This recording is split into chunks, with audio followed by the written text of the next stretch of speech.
ya, melihat sesuatu yang berbeda, Bapak Ibu. Kita akan mempelajari tentang motivasi dan merdeka belajar.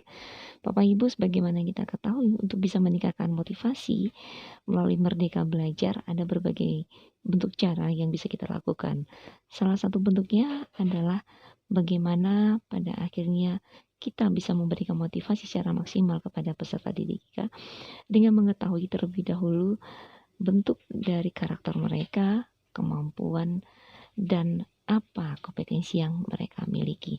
Tentu saja Bapak Ibu, hal demikian sebagaimana yang Bapak Ibu ketahui, ini dapat kita lakukan dengan berbagai macam cara atau hal-hal yang bisa kita buat untuk bisa mereka pada akhirnya mencapai titik mereka punya motivasi. Motivasi ini tentu saja kita sesuaikan dengan tingkat kemampuan, ya, tingkat kemampuan karakter dan kompetensi mereka.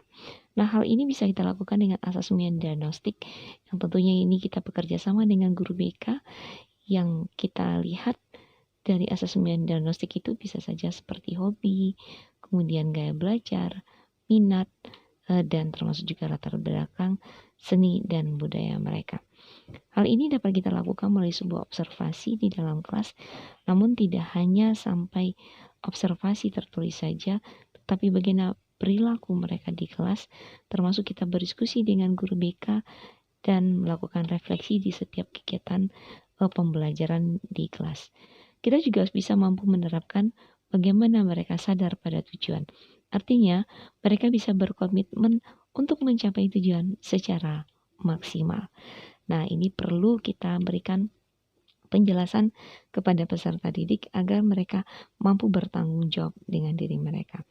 Dan tentu saja Bapak Ibu, kita perlu menetapkan semacam strategi pembelajaran yang kita berikan adalah pembelajaran yang aktif dan dapat di-combine dengan permainan yang membuat mereka lebih termotivasi untuk bisa belajar dengan sungguh-sungguh. Dan kita juga harus mampu memberikan gambaran dampak serta manfaatnya.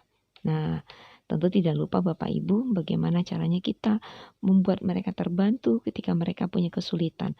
Karena setiap penugasan yang kita berikan ataupun permainan yang kita sampaikan pasti akan punya tingkatan-tingkatan yang secara keseluruhannya tentu ada bagian-bagian atau tingkatan yang tidak akan mampu mereka bisa jawab secara gamblang.